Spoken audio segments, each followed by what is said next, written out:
Hello bachcho, let's read out the question first.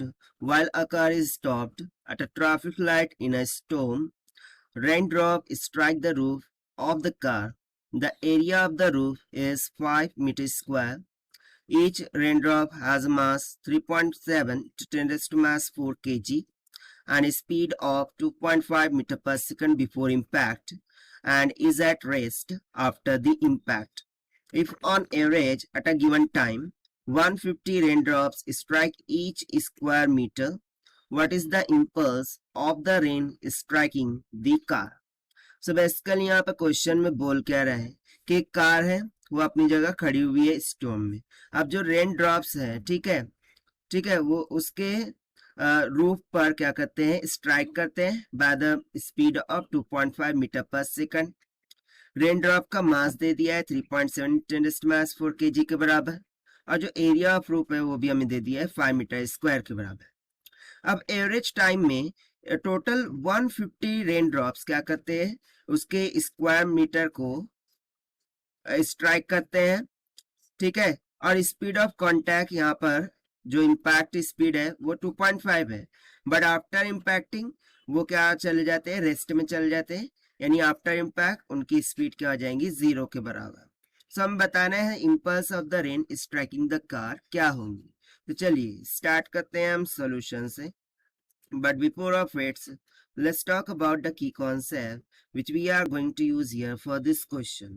So basically यदि मैं impulse का formula लिखूं सो वो क्या हो जाएगा, simply F into delta T के बराबर, और ये किसके इक्वल होता है, चेंज इन मोमेंटम के इक्वल। यानी कि यदि मुझे इम्पल्स कैलकुलेट करना है तो F into delta T calculate करना होगा, that means we need to calculate the change in momentum. So भाई इसी कॉन्सेप्ट का हम यहाँ पर यूज करने वाले हैं।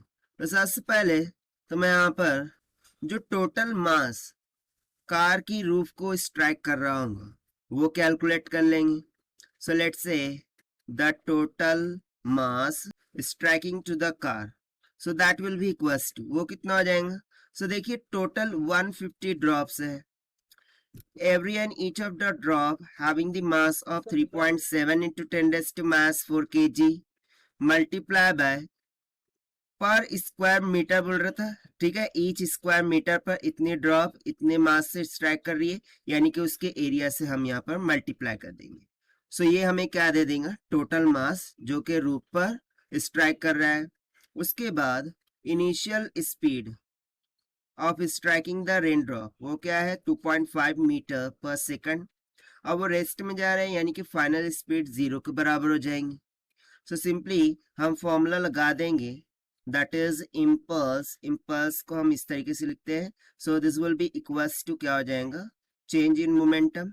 और चेंज इन मोमेंटम में मास कॉमन है, सो सिंपली क्या हो जाएगा, final velocity minus initial velocity, and that will be equals to total mass कितना है 150 into 3.7 into 10 raise to minus का 4 multiply by 5 in bracket final velocity है 0 minus initial speed है 2.5।